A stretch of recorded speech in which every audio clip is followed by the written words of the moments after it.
Hola, bienvenidos a La Manzana Escéptica, un programa promovido por la Sociedad Secular y Humanista del Perú que busca popularizar la ciencia, sus teorías y contenidos en un lenguaje que esté al alcance de todos.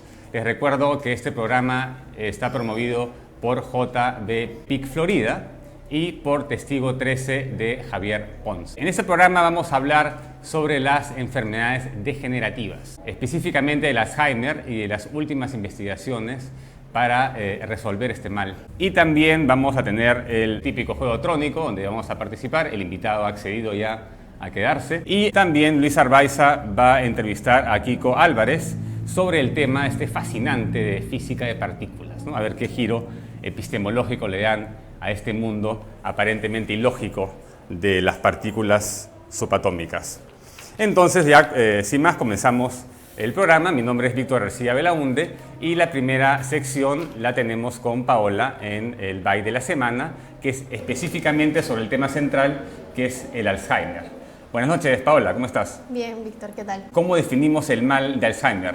Bueno, el Alzheimer es una enfermedad neurodegenerativa que generalmente está relacionada a personas mayores de 65 años. Entonces se le asocia mucho a lo que es la demencia senil y tiene un origen molecular, digamos, ya que hay ciertas proteínas que se encuentran en las neuronas que empiezan a agregarse de manera desproporcionada. O sea, las proteínas tienen determinado plegamiento. Si nosotros la miramos en un modelo 3D, digamos, las proteínas pueden ser como un collar de cuentas, pero la función está definida por cómo éstas se pliegan. Determinado plegamiento determina la función de estas proteínas. Y son dos principalmente, está la tau y la beta amiloide. Entonces, la función de la proteína no es solamente qué moléculas contiene, sino la forma que tiene, ¿no? Claro, o sea, una cosa es la disposición de los aminoácidos, bueno, que determinan qué función va a tener la proteína, pero principalmente es el plegamiento de esta. Entonces, un mal plegamiento, ya sea por una mutación, como ocurre en este caso, puede llevar a la agregación o con la acumulación desordenada de estas proteínas. Y estos sucesos, en el caso de estas dos proteínas, conllevan muerte neuronal. Justamente ciertas regiones del cerebro que están asociadas a lo que es la memoria. Entonces es un proceso progresivo que lleva a que la persona vaya olvidando poco a poco sus recuerdos, incluso el entorno o el contexto cercano en el que se desenvuelve, y a los casos más críticos cuando ya olvidan incluso a sus familiares o amigos, ¿no? ¿Y cómo se origina esta proteína, ¿no? O sea, ¿por qué sucede? Bueno, como decía, la principal es la beta amiloide, es una proteína que se encuentra en las neuronas. Y una vez de que por alguna mutación empieza a agregarse, o sea, en lugar de formar parte del componente estructural de la neurona, empieza a agregarse de manera desordenada. Entonces, una acumulación desordenada de proteínas conlleva que las neuronas mueran porque no tienen un funcionamiento correcto. Y digamos, es muerte neuronal focalizada en ciertas regiones. Esta condición se va, digamos, acrecentando hasta que se pierde pues masa cerebral, ¿no? Más que masa cerebral, se pierden las conexiones entre las neuronas, porque tú sabes que todas las funciones que nosotros cumplimos se llevan gracias a todas las conexiones y a la sinapsis, que son estas señales químicas, esta comunicación bioquímica que ocurre entre las neuronas. ¿Y cuánto se debe a la genética de cada individuo? Bueno, se han hecho estudios donde se ve que hay un fuerte componente genético. Sin embargo, el componente epigenético o externo también influye mucho. Tal vez en algunos hábitos, o por ahí también se sortea lo que es el estrés y la depresión, porque incluso hay personas que empiezan a tener, digamos, algunos rasgos o inicios de Alzheimer incluso antes del periodo de edad que normalmente se maneja, ¿no? De más de 65 años. ¿Y hay una manera de prevenir la, digamos, producción de esta proteína? Ejercitar el cerebro siempre con una serie de ejercicios o problemas que demanden un poquito más de lo que normalmente utilizamos nosotros para la solución de problemas simples, ¿no? Por ejemplo, las personas mayores siempre les viene bien a veces ejercitarse con como se hacía antes, ¿no? Con crucigramas o cruciletras o ese tipo de actividades que de alguna forma mantienen que el cerebro continúe creando o buscando soluciones. Mientras que avanza esta enfermedad degenerativa, el cerebro aún mantiene cierta plasticidad y uno puede aprender cosas nuevas, generar nuevas conexiones y compensar de alguna manera la pérdida, ¿no? que ocurre, claro, lamentablemente. O sea, como expliqué en una edición anterior, el cerebro es un sistema muy complejo y claro, lo que logra hacer el cerebro es suplir esas funciones o incluso la ausencia de algunas regiones del cerebro en personas que han sufrido un accidente muy grave y han tenido que retirarse de ese sector del cerebro para suplir esas funciones. Las regiones que están abocadas a lo que es la memoria son muy específicas. Pero también en el cerebro todas las regiones de alguna manera están interconectadas. Entonces, probablemente al ocurrir el Alzheimer se disminuye el resto o también se suple. Es complejo y también varía un poco entre las personas. Cuando estudié psicología, revisé el caso de un niño que tenía un hemisferio que no funcionaba bien, ¿no? Y decidieron los neurocirujanos retirar todo ese hemisferio para que el hemisferio restante asuma todas las funciones del cuerpo. Sí. Y de esa manera iba a funcionar mejor con medio cerebro bien conectado que con ese hemisferio que estaba defectuoso, ¿no? Y de ahí esa parte se rellenó pues de líquido encefalorraquídeo y el niño creció y funcionó bastante bien con un hemisferio. Yo también vi el caso extremo de una señora que sufrió un accidente y tuvieron que retirarle casi todo el hemisferio izquierdo, pero por plasticidad neuronal podría realizar un montón de actividades con la mejor normalidad posible, ¿no? Podía hacer natación, podía hacer sus actividades cotidianas, con cierta dificultad, sobre todo motora, pero el resto de actividades las podría suplir muy bien. Bueno, ¿algo más que agregar sobre el tema? Bueno, creo que nuestro invitado va a entrar muchísimo más en detalle de lo que yo No queremos quitarle el tema al invitado, nos va a corregir seguro. Pasemos a una breve pausa antes de conversar con Edward Málaga, que está actualmente investigando el tema del Alzheimer y cómo superar en general esas enfermedades degenerativas causadas por esta proteína prion, que nos va a explicar bastante bien cómo funciona el asunto. ¿Qué tal? Estamos ya de vuelta en la manzana escéptica con la entrevista central.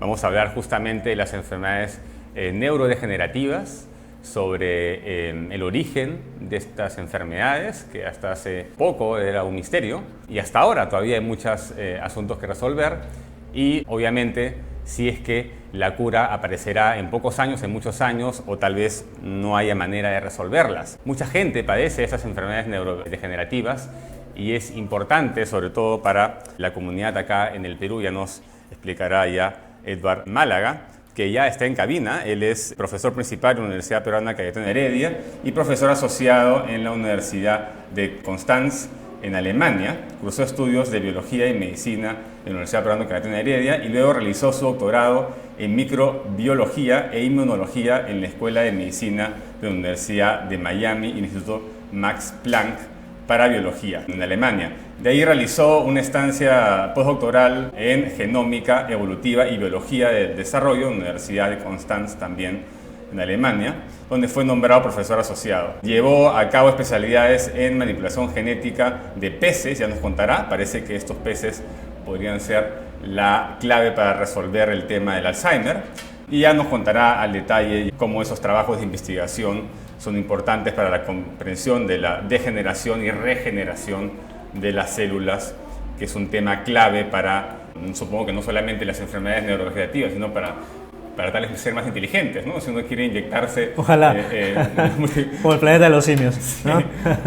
Buenas noches, Eduardo, bienvenido al programa. Gracias, Víctor, por tenerme acá, finalmente, ¿no? Qué bien, sí, porque habíamos conversado hace mucho tiempo ya. Hace un tiempo, pero tuve que tener una pausa forzada y ahora ya que estoy de vuelta podemos conversar sobre estos temas. Un gusto, Víctor. Cuéntanos, no sé por dónde podemos comenzar, por una visión general, o sea, ¿qué es una enfermedad neurovegetativa y en qué se relaciona el concepto de demencia senil? Bueno, la neurodegeneración en sí, como el nombre lo indica, viene a asociar dos palabras, es la muerte progresiva, la degeneración de las neuronas que tenemos en el cerebro. Y esto conlleva una serie de pérdidas en nuestras capacidades mentales que pueden ser cognitivas, pueden ser motoras, de asociación de diferentes tipos. Y cuando se habla de neurodegeneración se habla de muchos tipos de enfermedades. Es un conjunto bastante vasto de enfermedades que incluye, por ejemplo, las enfermedades cardiovasculares que provocan un infarto cerebral, también las enfermedades neurodegenerativas como el Alzheimer, el Parkinson, la ELA, otras enfermedades motoras. Entonces tenemos un conjunto bastante amplio que tienen en común que simplemente las neuronas mueren de manera progresiva. Ahora, esta neurodegeneración generalmente, o casi siempre, se ve asociada, como decía Paola, en el caso del Alzheimer, a la agregación de una proteína que normalmente llevamos en el cerebro. O sea, no es algo que viene de fuera, no es algo que nos infecta, sino es una proteína que normalmente funciona en nuestro cerebro y por alguna razón espontánea, esporádica, empieza a formar grumos. Eso es lo que se llama agregación, que se empiezan a agrumar y estos grumos terminan por aparentemente intoxicar al cerebro. ¿Quién diría que una proteína pueda causar eso? Normalmente uno piensa en microorganismos o... Es el lado oscuro de las proteínas, pongámoslo de esa manera. Ahora, si hablamos de Alzheimer, por ejemplo, o Parkinson, y otras enfermedades neurodegenerativas, muchas de ellas están asociadas al envejecimiento. Esto implica que probablemente hay sistemas de salvaguardaje de la calidad de las proteínas, de las células que no están funcionando bien y a medida que envejecemos empezamos a perder esa calidad, ¿no? Entonces por ahí va la cosa. ¿Y se conoce algo sobre el mecanismo de cómo esta proteína interfiere en la sinapsis, parece? ¿Qué está pasando? Es una historia bien compleja. ¿Podemos ser un poco históricos acá? Por favor, sí.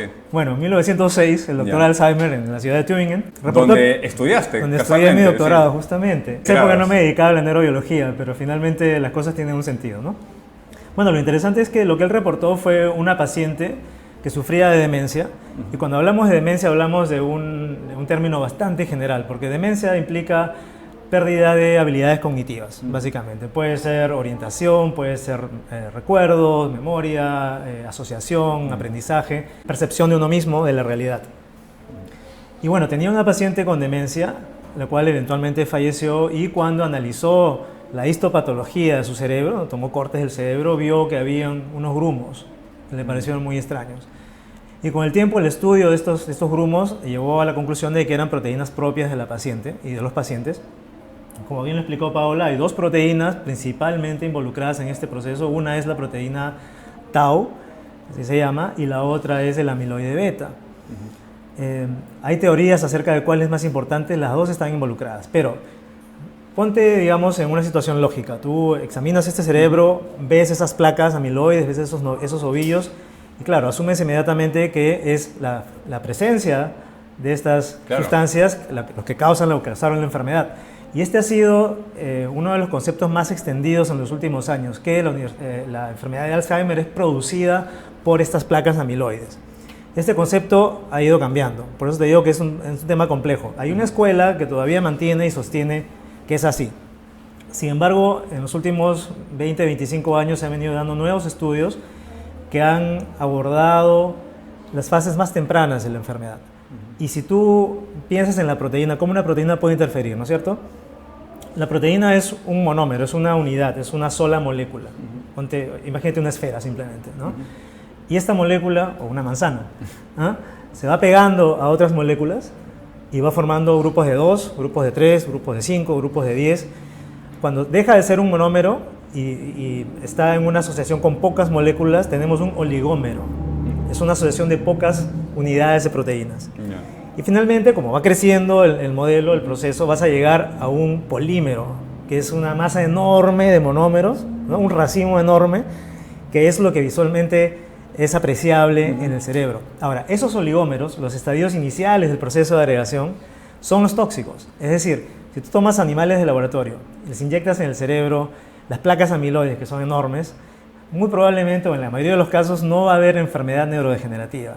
Si les das el oligómero... Porque no pasa la barrera hematoencefálica. No, lo puedes inyectar, lo puedes meter con todas las de la ley, pero no va a generar esa degeneración neuronal o esa disfunción sináptica que se conoce del mal de Alzheimer. O sea, hay un tamaño ideal que es el que Hay un afecta tamaño ideal, ¿no? El tamaño sí importa. Entonces, digamos que es cuando llegas al oligómero, que es la molécula tóxica. Han probado monómeros, oligómeros de diferentes tamaños, polímeros grandes y de pronto resulta que los oligómeros son los que verdaderamente matan a las neuronas. Entonces, si te pones en una perspectiva temporal, el mal de Alzheimer como mal de agregación de proteínas empieza muy temprano, empieza cuando tenemos 35 años o por ahí o un poco más, y lo que pasa es que no nos damos cuenta hasta que tenemos 65. Fácilmente tenemos más de 10 a las 10 neuronas en el cerebro, en el sistema nervioso, y perder algunas de ellas o algunos miles de ellas no nos va realmente pasa nada. a perjudicar. Una borrachera más, una borrachera menos. Más o menos.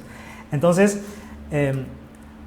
aparte de este concepto inicial de que eran los polímeros, las placas, las que mataban a las neuronas, se vino desarrollando un nuevo concepto que implicaba los oligómeros. Ahora, ¿cómo es que los oligómeros matan a las neuronas? Se sospechaba que, bueno, se sabía que en algún momento entran en contacto con la célula y generaban la muerte neuronal. Pero es un proceso complejo que vamos a llevar más adelante. Creo que ahora queríamos hablar un poco también de los pacientes, de los síntomas, ¿no? O sea, ¿qué es el mal de Alzheimer? O sea, ¿cuáles son los síntomas? Porque, claro, a veces uno tiene al abuelito o uno mismo comienza a sentir que pierde facultades, ¿no? O sea, ¿cómo sabe uno que tiene Alzheimer? ¿O cómo puede identificar a una persona con Alzheimer? Claro, bueno, para empezar es el mal neurodegenerativo más común a nivel mundial. El más común también entre los cognitivos, es decir, que afecta las capacidades principalmente para recordar la memoria de corto plazo. La memoria ¿Un 60% creo que la demencia senil es Alzheimer? Sí, entre el 60 y 80%, dependiendo del país. De todos los casos de demencia senil, de la gente que envejece y se empieza a olvidar las cosas, se pierde la orientación o la percepción, 70% en promedio son Alzheimer. El Alzheimer es progresivo, es neurodegenerativo y como digo, y como dijo también Paola, afecta a ciertas regiones del cerebro, en especial la corteza entorrina del hipocampo, que son estructuras que están aquí en la región temporal, que están encargadas de conservar los mapas de la memoria. Los mapas de la memoria es la memoria espacial, temporal, asociativa. Cuando esa memoria se ve afectada, nos empezamos a olvidar de las cosas. Entonces, claro, son personas que se pierden en la calle o se olvidan de algunos recuerdos. Y el mal empieza de manera muy trivial, pues la típica, ¿no? El típico ejemplo de que te olvidas las llaves o no sabes dónde pusiste el celular. Eso puede ser un olvido, digamos, trivial, sucedáneo, pero con el tiempo se va haciendo un patrón. Y a la pérdida de memoria se va a asociar después también trastornos emocionales, trastornos de orientación, y por eso es que muchos pacientes de Alzheimer también se pierden. Hay que estar atentos a dónde están yendo. Ahora, si bien podemos nombrar algunos de los síntomas que se van dando característicos, no hay un diagnóstico definitivo. Y eso es importantísimo mencionar porque hay muchos tipos de demencia, hay muchos tipos de pérdidas cognitivas que se parecen.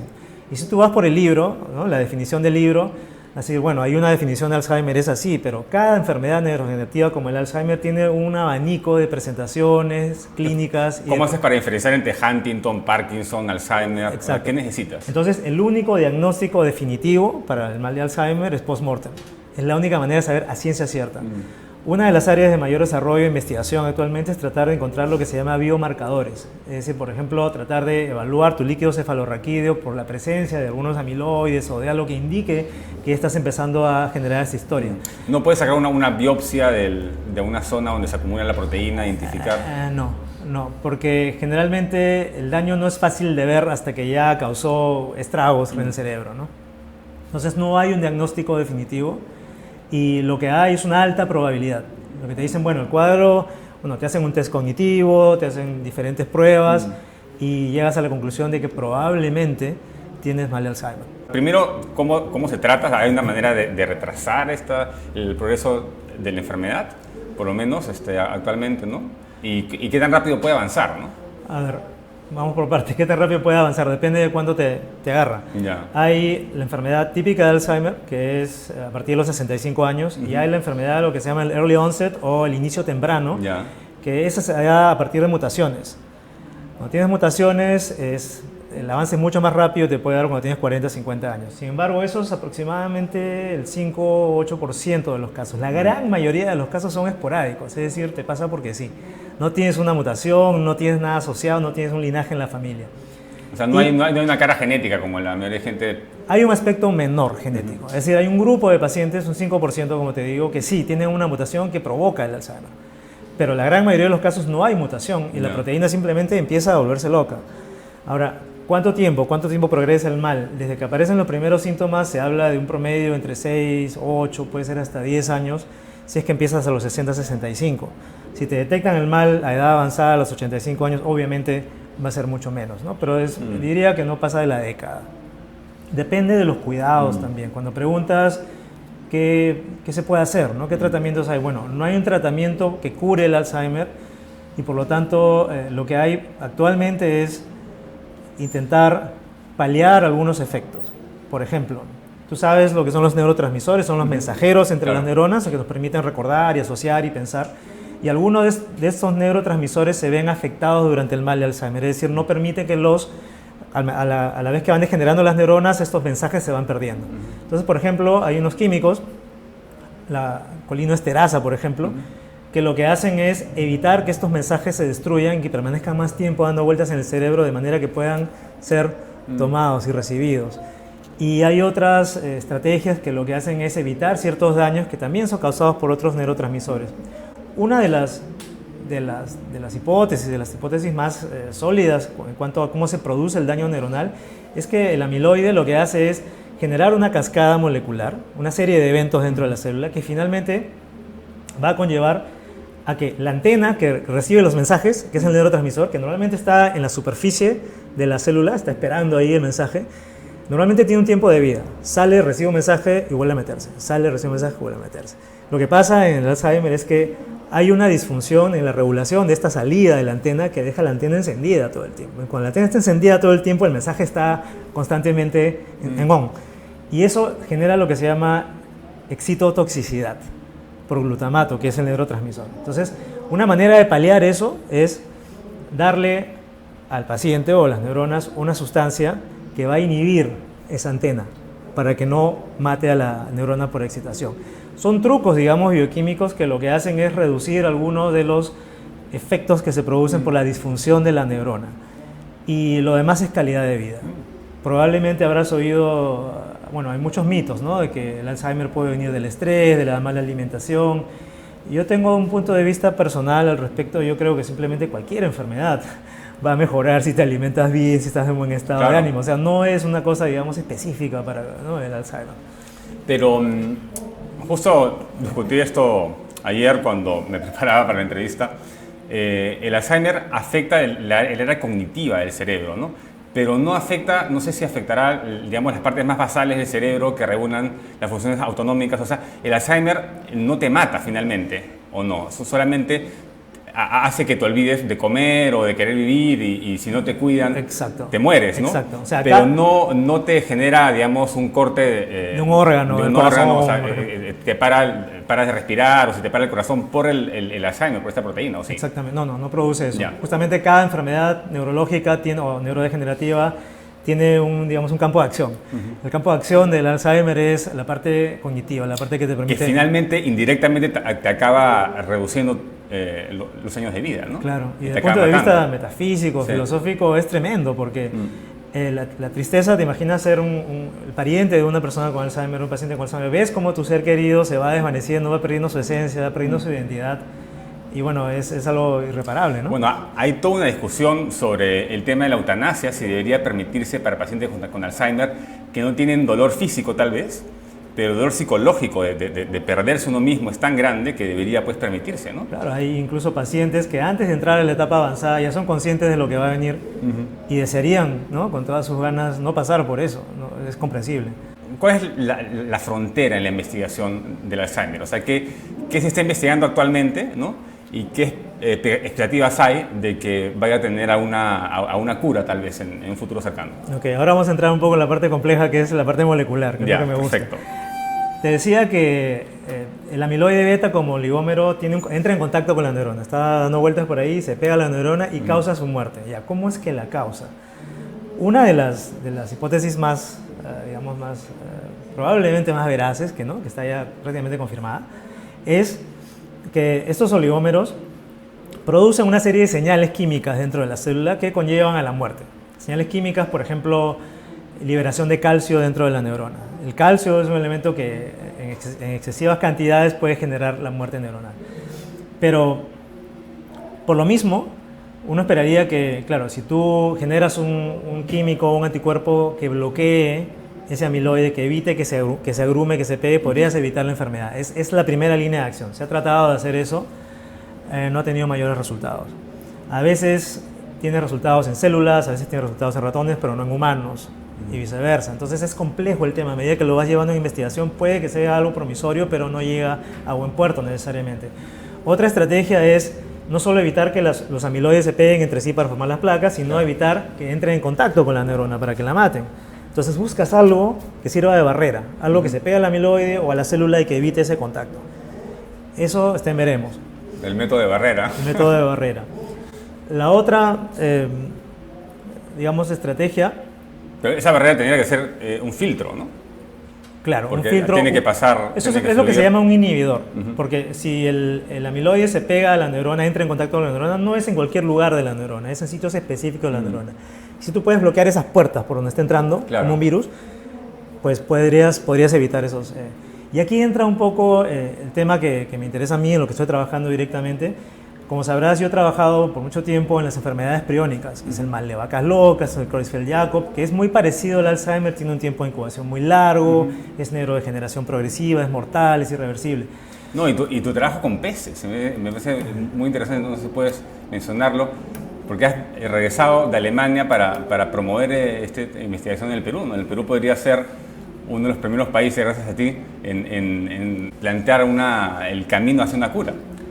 Efectivamente, eso es lo que intentamos, ¿no? Ahora, el trabajo con peces no lo inventé yo, ¿no? El pez cebra se conoce desde los años 80 más o menos, y ha sido un modelo que ha sido utilizado especialmente para entender cómo los genes afectan el desarrollo embrionario.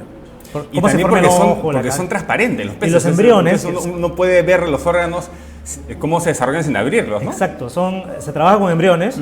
Un cruce de una pareja de peces te produce hasta 1000 embriones y cada uno es un experimento. Imagínate la fuerza estadística, ¿no? de ese modelo. Y como dices tú, son transparentes, se puede visualizar cosas, puedes generar transgénicos a los que le brillan las neuronas para visualizarlas con un microscopio especial, ¿no? Es un modelo fabuloso. Ahora, el aporte, digamos, de mi laboratorio todavía en Alemania fue utilizar este modelo para tratar de estudiar el porqué de las enfermedades neurológicas. Y digamos que fue una decisión bastante riesgosa porque si preguntas o si miras por ahí, la mayoría de investigadores trabaja con mamíferos, con ratas, con ratones y pensar que con un pez podría solucionar el problema, pues no llevaba mucho. ¿Por qué lo hice? Porque la pregunta que nos abocaba era ¿para qué sirve la proteína prión? Que es como el amiloide beta del Alzheimer, pero en el mal de vacas locas. La proteína prión también se pliega mal, se agruma y produce muerte. Pero ¿para qué sirve normalmente cuando no causa enfermedad? Y esa pregunta se trató de resolver noqueando la proteína en un ratón. Por 20 años se hizo el experimento y al ratón no le pasaba nada. Entonces, conclusión, la proteína no sirve para nada o el experimento tiene algún problema técnico que no podemos todavía resolver. Yo dije, bueno, ¿qué tal si lo pruebo en otro modelo, en otro tipo de animal, hacer el mismo experimento? Quitarle la proteína prión y ver si veo algún efecto que me permita inferir para qué sirve en primer lugar. Y eso fue lo que hicimos. Encontramos, ya resumiendo, ¿no? Que la proteína prión sirve para conectar células para que puedan entrar en contacto y ese contacto pueda favorecer la regulación de otras señales. Ahora, ¿cómo llegamos al Alzheimer? Entonces no es tan fácil como noquear esta proteína, tiene una función. Tiene una función muy importante. Regula principalmente dos cosas: la capacidad de las neuronas de entrar en contacto, porque para que haya sinapsis tienes que entrar en contacto, y en segundo lugar, la capacidad de intercambiar mensajes entre ellas, la sinapsis bioquímica, ¿no? Ahora, a lo que voy es que en un estudio aparte, ¿no? Tú sabes que todos los colegas más o menos están viendo lo que está haciendo el otro y cómo avanza. Bueno, un colega en Yale se enteró que habíamos encontrado un camino, una vía molecular que explicaba cómo la proteína prión controlaba ciertas funciones de la neurona. Bueno, uno de estos componentes es una quinasa, una proteína que es un oncogen, que lo que hace normalmente se conoce porque produce cáncer, la proteína SRC. Y bueno, esta proteína también trabaja con la proteína prión, es un partner, es un asociado.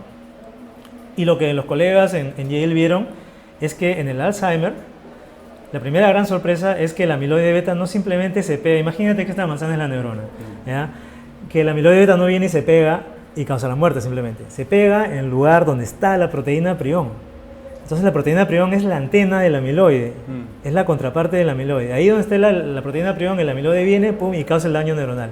Entonces, la proteína prión que está aquí en la membrana celular es el hub, es el puente que le permite, el medio que le permite al amiloide venir y causar el daño. Entonces, si yo entiendo cómo funciona la proteína prión, entiendo cómo hace daño el amiloide, en buena parte. Lo que no entiendo es cómo haces una barrera que tape todas las neuronas o cada neurona. ¿No sería mejor solamente tapar la proteína prión, ponerle algún otro tapón para que no se ligue la otra y que ese tapón no cause un efecto? Claro, ¿Eso no sería más fácil? En teoría sí, pero en la práctica te dice otra cosa. Tú puedes probar una idea muy sencilla por muchos años y no funcionar, ¿no? Claro. Pero claro, es una de las maneras de hacerlo. Entonces, ¿a qué nos llevó esto? A poder entender los mecanismos por los cuales el amiloide, a través de la proteína prión, que es lo que conocemos mejor, produce esta serie de degeneraciones neuronales. Y esto lo hacemos en el pez cebra. El pez cebra, siendo transparente, podemos inyectarle en el cerebro, es un bicho que tiene 2 milímetros, el cerebro, imaginarás, es mucho más pequeño, podemos inyectarle al ventrículo, microinyectarle cantidades, nanolitros de amiloide beta humano, y ver cómo ese amiloide beta humano causa daño a las neuronas. Podemos ver literalmente cómo neuronas que son fluorescentes, que brillan en la oscuridad, van degenerando, se van muriendo, podemos visualizar qué moléculas están ahí, qué moléculas no están, cuáles faltan, ¿no? Y eso es un poco, digamos, el valor de este modelo que nos permite recapitular en poco tiempo algo que pasa en 30 años en un ser humano. Es la próxima epidemia. Es importante tomar en cuenta que nuestra mejora en la calidad de vida, a nivel de la mejora en el nivel socioeconómico de la población, no todo el progreso que nos trae la economía genera un aumento en la estadística, digamos en el estimado de vida, ¿no? Entonces vamos a tener una clase de adulto mayor cada vez más grande, y a cada 20 años va a ser 20% de la población. Entonces vamos a tener un problema de salud pública enorme si es que no nos ponemos las pilas. Claro, porque la población se vuelve cada vez más longeva, entonces eso aumenta la incidencia, obviamente. Claro, los que piensan que es una enfermedad de blancos o de europeos están muy equivocados porque se nos viene. Ahora, ¿cuánto tiempo?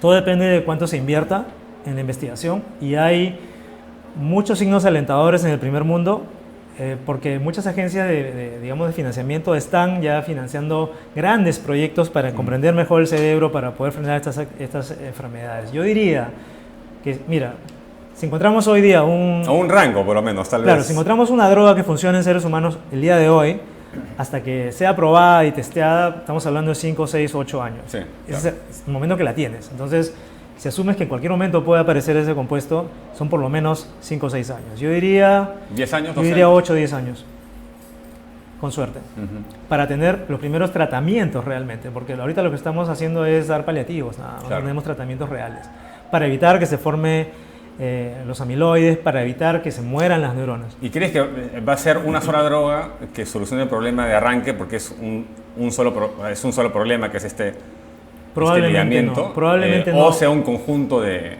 drogas y de tratamientos. Si tú hablas con una gran mayoría de médicos, te van a decir que hay un problema de radicales, de inflamación, de apoptosis, de muerte neuronal, otras cosas que en el concepto que yo manejo son digamos, las secuelas tardías de la enfermedad. O sea, los signos, las placas, la inflamación, todo eso se da mucho después de lo que estoy diciendo. Entonces, si te traen un paciente en estadios iniciales, estadios tardíos, eso va a determinar qué tipo de terapia se le daría, ¿no es cierto? ¿Y cómo así pasas de cantar con Pedro Suárez Vértiz, de ser un artista de rock, ¿no? Cuelgas bueno, has seguido tocando guitarra, pero y de repente te dedicas de lleno a la ciencia, ¿no? La vida te da sorpresas, ¿no? Impresionante. Bueno, la vida te da sorpresas, efectivamente. Yo creo que Pedro ha sido muy, muy valeroso, como muchos artistas en esa generación, de dedicarse a algo que no tenía futuro, o que parecía que no tenía futuro. Yo tenía una pasión muy grande por la ciencia, entonces fue, digamos, un dilema escoger. Pero en ambos no se tiene futuro, se dice, ¿no? O sea, ser científico, ser artista, claro, es un poco lo mismo, ¿no? Es difícil conseguir financiamiento. Exacto. La diferencia es que esta pasión por la ciencia tiene un camino en la academia que te permite acceder a ciertas metas, lograr grados, posgrados, becados, ¿no? Y es digamos, un derrotero un poco más seguro que tocar en pubs, tocar en conciertos, buscarte un productor, que alguien te escuche en la calle, que a alguien en la radio le guste. Es bastante, digamos, azaroso el tema de ser músico en el Perú. Pero no puedes elegir entre una y otra, o ambas son igualmente apasionantes para ti. Ambas son igualmente apasionantes. Es decir, si no pudiera hacerlo uno, haría lo otro. Pero hay que vivir de algo también, ¿no? Hay que vivir de algo, exactamente.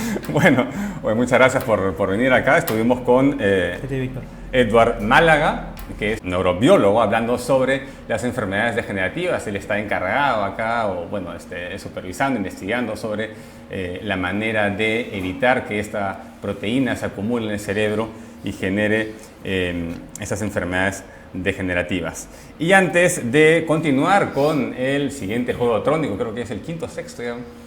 El quinto juego trónico, hacemos una breve pausa y continuamos con Alessandro Strobel. ¿Qué tal? Ya estamos de vuelta acá en la manzana escéptica con el sexto juego trónico con Alessandro Strobel, que nos tiene acá preparado. Ya nos hizo una pregunta antes de, durante el programa, que ya hemos respondido como hemos podido, pero antes quería comentarnos sobre el Hubble. Sí, bueno, Víctor, en realidad quería comentarte que todos los que estamos en el mundo de la ciencia sabemos que hay una existencia más allá del cielo que nos ha traído respuestas trascendentales, ¿no? De dónde venimos, a dónde vamos, y efectivamente se trata del Hubble. Y hace ya 28 años fue el lanzamiento, así que es un día muy importante para la ciencia, ya que gracias al Hubble hemos podido descubrir cosas como confirmar la expansión del universo, o confirmar de que en el centro de las galaxias hay agujeros negros supermasivos, y bueno, muchas otras cosas, los exoplanetas. No, y fue toda una inversión, ¿no? Y se diseñó para que quepa especialmente en el transportador espacial, ¿no? Y no solo eso, sino que entró, se lanzó y cuando estaba en órbita descubrieron que era miope. Sí. Y tuvieron que fabricarle unos anteojos un monóculo para poder corregir esto, ¿no? Había que mantener la esperanza en el Hubble, porque en un momento pensaron que no iba a funcionar, ¿no? Sí, se hablaba de que iba a ser digamos, una de las peores catástrofes de la NASA, pero se superó esto con creces, ¿no? Qué bien, oye. Pero bueno, ahora vamos a hablar del juego trónico. Número 6, la pregunta fue bastante sencilla. A propósito del programa del día de hoy, la pregunta ha sido si el cerebro es digital o analógico. Así que vamos a hablar al final sobre esto. Pero como tema central de este segmento, yo quería hablar sobre la singularidad tecnológica. O sea, vamos a salirnos un poquito de la ciencia y vamos a ponernos exactamente en la frontera entre la ciencia y la tecnología con algo que se viene, que va a ser también uno de los pasos más importantes de la tecnología y la ciencia informática. La singularidad tecnológica es cuando la inteligencia artificial logra equiparar o superar la inteligencia humana, pero no solamente eso, sino que va a tener la capacidad de automejorarse recursivamente, ¿no? ¿Esto qué quiere decir? De que va a poder, digamos, empezar un ciclo, una explosión de inteligencia en la cual la inteligencia artificial va a poder ir mejorándose de manera sucesiva. Y es acá donde tenemos que recordar que tenemos que o bien usar o bien mejorar las 3 leyes de la robótica de Isaac Asimov, ¿no? Porque si no, todas las grandes catástrofes que Hollywood ha podido recopilar en las películas podrían llevarse a cabo, ¿no? Claro, porque la singularidad es el punto donde la inteligencia humana ya, digamos, es alcanzada por la inteligencia artificial. Exacto. Y a partir de ese punto la inteligencia artificial pues la va a superar. Porque estamos constreñidos por la biología. Se requiere de mucho tiempo para que el cerebro evolucione. En cambio, las máquinas sí evolucionan en cuestión de años, ¿no? Exacto. Y mira, y justo quiero mencionar sobre eso porque tienes algo, has dicho algo muy interesante, de que nosotros estamos limitados por la biología, pero no necesariamente. O sea, las predicciones para este punto, digamos, los más optimistas dicen 2025, 2030, algunos hablan del 2045, pero Elon Musk, bueno, el gran gurú de todos esos avances que se están viniendo, hace un año anunció que en el 2021 iba a estar en el mercado, por una empresa que él tiene, una tecnología que es lo que llama el lazo neural, que va a poder ser utilizado en personas con algunos problemas neurológicos para poder adaptar, digamos, empatar la biología y comunicándose con computadoras, básicamente. Y algunos años después, él habla del 2027, vamos a poder tener ya abierto para cualquier persona una tecnología, un lazo neural con el cual no vamos a estar, digamos, limitados por la biología, sino que vamos a ser una especie de cyborg. Bueno, una especie no, vamos a poder ser cyborgs usando, digamos, potenciando la tecnología. Y esto finalmente va a ser necesario para que este momento en que la inteligencia artificial nos supere no nos vuelva a nosotros obsoletos, sino que vamos a poder potenciar estos dos mundos. Claro, yo me pongo a pensar, ¿no? Si es que ya te incorporas con las computadoras, si eres un cyborg, no hay diferencia, digamos, sustancial entre un ser humano y una computadora porque están integrados, funcionan juntos. Entonces, ambos, no tiene sentido que haya una rebelión de las máquinas si ya somos una sola cosa, ¿no? Quizás eso es lo que esperan que pensamos, no, mentira. Pero, bueno, definitivamente, o sea, vamos a tener que potenciarnos mutuamente grandes conceptos como qué es vida van a tener que entrar en el debate legal, científico, tecnológico y en toda esfera. Y algo interesante de lo que mencionas es que vamos a crear lo que es la telepatía tecnológica. O sea, en no muchos años, al nosotros estar enlazados con una computadora y tener otra persona que también está enlazada, vamos a tener la capacidad de comunicarnos sin necesidad de usar un lenguaje. O sea, un lenguaje, digamos, biológico, por decirlo de alguna forma, ¿no? Como siempre considero un poco primitivo tener que soplar y generar vientos o sea, para hablar, ¿no? Sería más eficiente pasarlo, digamos, por ondas de radio, en vez de estar generando todo esto. Y escuchar el sonidito del modem 56 kilobits por segundo. Que se pierde, ¿no? En cambio, las ondas de radio uno podría comunicarse pues, a la distancia y viaja mucho más rápido. Creo que son más eficientes en eso, ¿no? De acuerdo. Yo quería hacerte una pregunta, porque una vez leí un estudio sobre cómo la gente percibe el advenimiento de la inteligencia artificial, ¿no? Y hay una diferencia sustancial entre los hombres y las mujeres. La mayoría de los hombres consideran que es una amenaza. La mayoría de las mujeres consideran que es una ventaja y que no es una amenaza y que no tendrían por qué rebelarse. O sea, ¿por qué los hombres se sienten amenazados y las mujeres no? Bueno, va a ser machista mi respuesta, quizás un poco, pero será porque las mujeres ya vienen con Bluetooth. Entonces ellas ya se comunican en esferas muy distintas de las nuestras, ¿no? Pero bueno, yo había pensado que tal vez se deba a, digamos, el hecho que los hombres están interesados en el poder y en el control, tal vez, más que la mujer, ¿no? Puede estar relacionado. Pueden estar pensando que les van a quitar el control, ¿no? Ok. Bueno, habría que preguntarnos si realmente lo tenemos, pero bueno, es interesante la pregunta. Mira, la segunda limitación o el segundo tema sobre esto que quería comentar es sobre la ley de Moore. O sea, muchas personas hemos escuchado sobre esto. De hecho, Gordon Moore la creó en 1965 y no tuvo ningún problema. O sea, fue una predicción bastante sólida, más o menos hasta el 2006. Desde el 2006 al 2013 como que no fue evolucionando tanto tan exacto, de manera tan exacta, y hoy en día ya se está pensando en reformularlo, ¿no? Pero básicamente la ley de Moore significa que cada 2 años, digamos, la capacidad de los microprocesadores, por la cantidad de transistores que tiene, se va a ir duplicando cada 2 años, ¿no? Ahora, Intel habla de que está haciendo grandes esfuerzos para que esto se mantenga sin problemas hasta el 2023, ¿no? Pero finalmente hay una gran limitación en la cantidad de transistores que entran, porque hoy en día estamos produciendo transistores tan pequeños que en realidad son más pequeños que virus, que la gran mayoría de viruses, y además solamente están compuestos por algunos cientos de átomos, o sea, y ya estamos en un límite en donde hay complicaciones cuánticas. Claro, entonces, los electrones pueden saltar de un lugar a otro. El conocido efecto túnel, por ejemplo. Entonces, eso ya hay una limitación que se está trabajando. Se está buscando cambiar materiales. Nanotubos. Los nanotubos. Se está buscando en realidad cambiar la tecnología. O sea, la computadora cuántica. Las computadoras cuánticas con los qubits y todo eso. Pero finalmente, analicemos esto con el cerebro. O sea, el cerebro... A ver, para responder. ¿Es analógico o digital? Ahora llego a eso, pero hay un gran mito, no quería dejar mencionarlo porque se repite muchísimo hasta hoy en día, que usamos solamente el 10% del cerebro, lo cual es absolutamente falso, no tiene ningún tipo de evidencia. El cerebro tiene 75.000 millones de neuronas, un consumo bajísimo de 20 watts, que aún así es bastante alto para el cuerpo, pero es comparado con las supercomputadoras. Y algo interesante que encontré es que se apunta a que tiene una capacidad de cerca de 1000 terabytes. Y los sentidos, que por cierto los sentidos son analógicos, los sentidos, el tacto, la vista, etcétera, lo que hace es mandar frecuencias, pero una capacidad informática, un tamaño informático mucho más grande, o sea, se llenaría muy rápido el disco duro que tenemos aquí.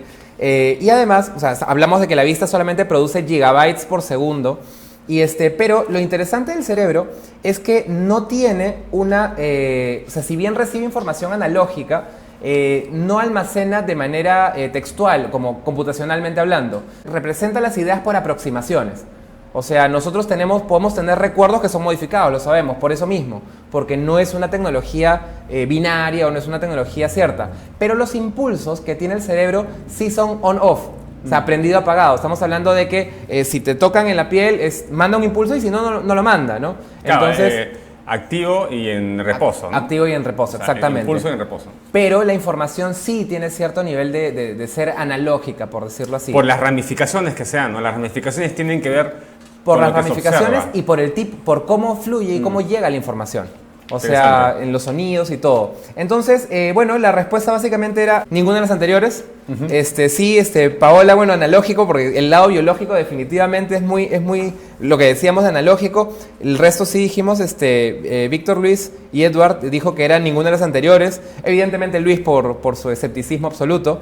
Y tengo que decir que es el segundo juego trónico en el que el dado le dio la respuesta correcta. ¿También? Salió el número 6, así que el dado está por sobre la media esperable, ¿no? Bueno, tenemos que hacer acá lo posible a todos los panelistas y los invitados para superar al dado. Eso sería deprimente que al final de la temporada el dado gane a todos los panelistas, digamos, que pretenden saber de ciencia. Sería algo muy O por interesante. lo menos estudiar ciencia. Bueno, Pero bueno, muchísimas gracias. Muy interesante. Estuvimos con el sexto juego trónico sobre la discusión de cómo el cerebro pues almacena y maneja información, y hacemos una breve pausa y al final, la sección final la va a conducir Luis Arbaiza, que va a entrevistar a Kiko Álvarez sobre el tema de la física de partículas. Una pausa y volvemos.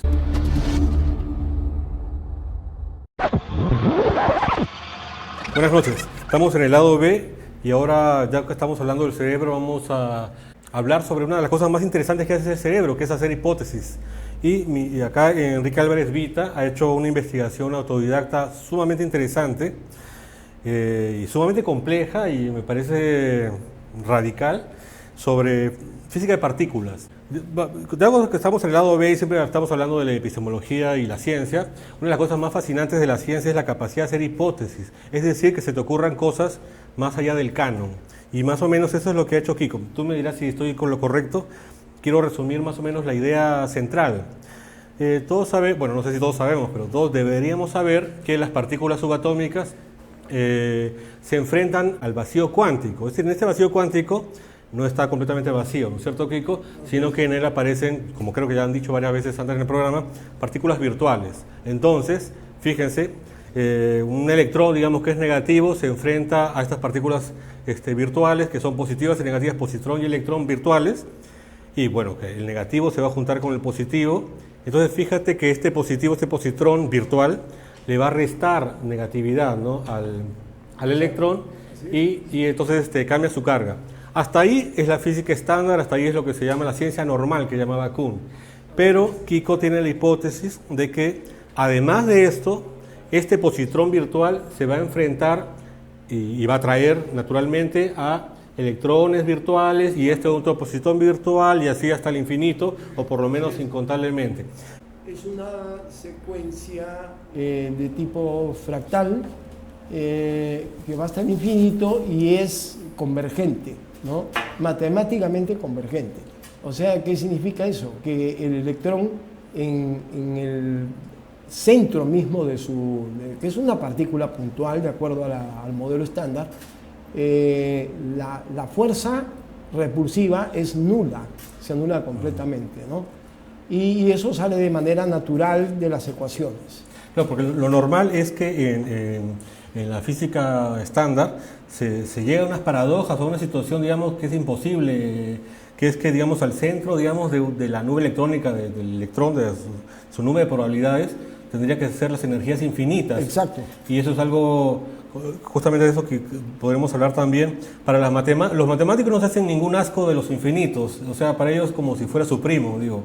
Pero en realidad en el mundo natural, el mundo físico, el infinito es un escándalo, porque, Así es. porque es imposible que haya ninguna magnitud infinita en un universo finito. Exacto. Entonces, tú resuelves ese problema con Lo esto. resuelvo. Sí, se resuelve. Sí.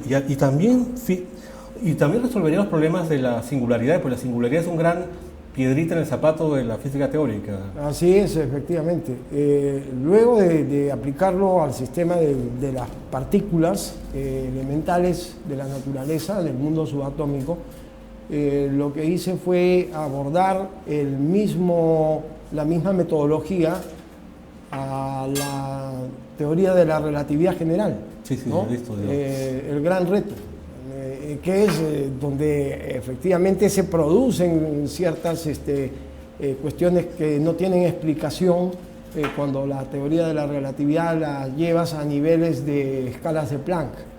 Entonces ahí es donde se crea la mecánica, la relatividad cuántica, en fin. La relatividad en general, o sea, la gravedad de la relatividad no puede entrar al mundo cuántico, porque justamente aparecen estas singularidades que en realidad lo que dirían los epistemólogos argentinos es que en realidad son regiones en las que la ciencia no sirve para nada, o sea, las fórmulas matemáticas son absurdas por ser infinitas. Yo quería preguntarte, hay una cosa, bueno, estamos en el lado B. El lado B significa que hay un poquito de juicio, ¿sí? de las teorías. A mí, hay una parte que me hace un poco de ruido de tu teoría, y es la parte de la... Pero tú dices, claro, está el vacío cuántico y ahí hay partículas virtuales, eso ya todos estamos de acuerdo, es estándar. Y hay apantallamiento de las partículas, también que se ha comprobado también científicamente. Sí. Ahora, tú dices que hay, o sea, sobre una primera generación virtual que viene a afectar la carga, la masa y todas las particularidades de estas partículas, aparece una segunda oleada, digamos, de partículas virtuales, sí, y una tercera, cuarta, Pero hay dos posibilidades ahí. O esas partículas virtuales vienen de otro vacío virtual dentro del vacío virtual, esa es una, creo que es la que piensas tú, y otra que provengan de este mismo vacío virtual. O sea, pareciera como si por un lado vinieran de otro mundo, o que provenieran de este mundo. ¿Tú qué dices? Sí, bueno, yo también me he hecho la misma pregunta, no podría contestarla, porque también estoy en el mismo dilema. O son subniveles, lo planteo como subniveles del vacío cuántico, como una cebolla, pero que forman parte de la naturaleza del vacío cuántico. El vacío cuántico está estructurado de esa, como un sistema único. Y la otra posibilidad que yo leí en tu primer trabajo ya son especulaciones filosóficas, de que sería como, digamos, el límite con otros universos, con otra, digamos, no otro universo, pero por lo menos una región del universo inaccesible al nuestro. La teoría de los multiversos ya ha sido abordada por la teoría M, la comenta bastante Stephen Hawking en su libro El Gran Diseño, efectivamente. Y allí plantea la posibilidad de que existan 10 a la 500 universos posibles alternativos al nuestro, ¿no? Y en el cual una pequeñísima probabilidad pueda generar las condiciones de manera que pueda desarrollarse la vida y la vida inteligente como la conocemos, y que existan seres inteligentes que se hagan la pregunta: ¿qué somos? ¿Qué hacemos aquí? ¿Por qué existimos? ¿Cuál fue nuestro origen? En fin, esos son temas filosóficos. Sí. Ya pasamos, digamos, a la física, a la filosofía, y ahora yo creo que pasemos un poco a la ciencia ficción, que tú sabes que a mí me gusta.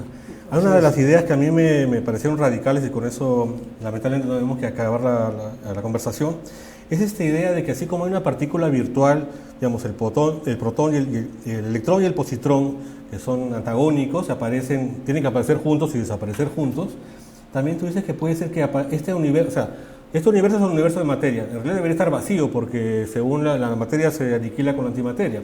Pero había una violación de la simetría CP, que le dicen los físicos, que queda un resto de materia. Entonces tú dices que podría haber un universo en el que quede un resto de antimateria, y que ese universo, su tiempo, va del pasado al futuro, pero para el otro lado, digamos. Sí. Entonces como un antiuniverso de nuestro universo, digamos. Así es, o sea, esa teoría de que hubo una gran explosión al comienzo, en el Big Bang, y que ahí hubo un resto a favor de la materia, ¿no? Muy pequeño, pero que explicaría por qué existe materia y no antimateria. Es también un poquito tirado de los pelos, ¿no? Entonces, lo que planteo es que existe una simetría total, que un universo de antimateria es perfectamente plausible como posibilidad, y estaría en un plano paralelo, o en alguna dimensión en la cual no la vemos inasequible, ¿no? por el momento. Me parece fascinante, Kiko. La verdad que justamente para eso es que queremos un cerebro sano y sin Alzheimer, para poder tener ideas que vayan más allá del estándar y de lo convencional. Yo te felicito y eso es todo en el lado B. Muchas gracias, Lucho.